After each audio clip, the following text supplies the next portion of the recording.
بسم اللہ الرحمن الرحیم۔ السلام علیکم، میں ہوں ہانمانسا شہزادی زاہد پبلشرز میں خوش آمدید۔ پیارے بچوں، ہم اردو کی کتاب برائے جماعت سوم پڑھ رہے ہیں اور آج ہم اس کا جائزہ نمبر 2 کریں گے۔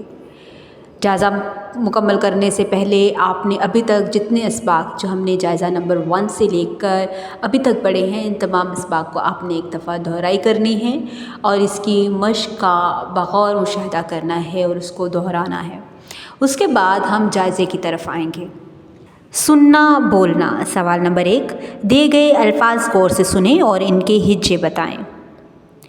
قربان، کھیل، پہچان، آرام۔ قاف رے بے الف نون قربان، یہ لام کھیل، پے ہے چے الف نون پہچان، الف مد آ رے الف میم آرام۔ پڑھنا۔ سوال نمبر 2، دیے گئے نظم درست تلفظ اور روانی سے پڑھیں۔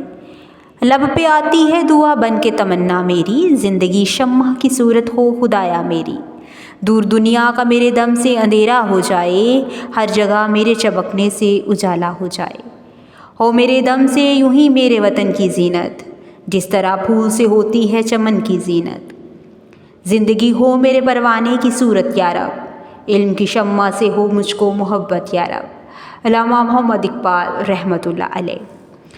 زبان شناسی۔ سوال نمبر 3، خط کشیدہ مؤنث الفاظ کے مذکر لکھ کر جملے دوبارہ لکھیں۔ الف، بکری گھاس کھاتی ہے، بکرا گھاس کھاتا ہے۔ بے، بچی کھیل کھیل رہی ہے، بچہ کھیل کھیل رہا ہے۔ جیم، میری چچی بہت عقل مند ہے، میرا چچا بہت عقل مند ہے۔ دال، نانی جان نے مجھے عیدی دی، نانا جان نے مجھے عیدی دی۔ سوال نمبر 4، دیے گئے محاوروں کو جملوں میں استعمال کریں۔ محاورے: اوسان خطا ہونا۔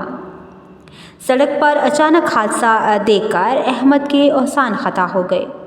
آب آب ہونا، جھوٹ پکڑے جانے پر وقار آب آب ہو گیا۔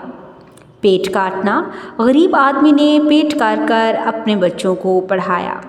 جان میں جان آنا، ماں کو اپنا گمشدہ بچہ ملا تو اس کی جان میں جان آئی۔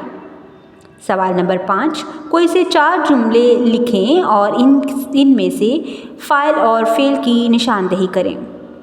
بچہ پانی پیتا ہے، اس میں بچہ فاعل، پیتا ہے فعل ہے۔ کلثوم خط لکھ رہی ہے، کلثوم فاعل ہے، لکھ رہی ہے فعل ہے۔ مالی پھول توڑتا ہے، مالی فاعل ہے، توڑتا ہے فعل ہے۔ لکھنا۔ سوال نمبر 6، علامہ محمد اقبال رحمۃ اللہ علیہ کے بارے میں 10 جملے لکھیں۔ پیارے بچوں، ہم نے پچھلے اسباق میں علامہ محمد اقبال کے بارے میں بہت تفصیل ایک سبق پڑھا ہے۔ آپ اس کو ایک مرتبہ دہرائیں اور اس سوال کو مکمل کریں۔ سوال نمبر 7، آپ نے جو قدرتی منظر دیکھا ہو اس کے بارے میں ایک اقتباس لکھیں۔ پیارے بچوں، آج ہم نے جائزہ نمبر 2 کو بہت ہی بخوب اور احسن طریقے سے مکمل کیا ہے۔ امید کرتی ہوں آپ نے اس جائزے کے ذریعے جان لیا ہوگا کہ آپ نے پچھلے اسباق کتنے ہی اچھے طریقے سے مکمل کیے ہیں۔ امید کرتی ہوں آپ نے آج کی اس ویڈیو سے بہت کچھ سیکھا ہوگا۔ مزید سیکھنے اور جاننے کے لیے ہمارے ساتھ رہے گا۔ ملتے ہیں اگلی ویڈیو میں، تب تک کے لیے اللہ حافظ۔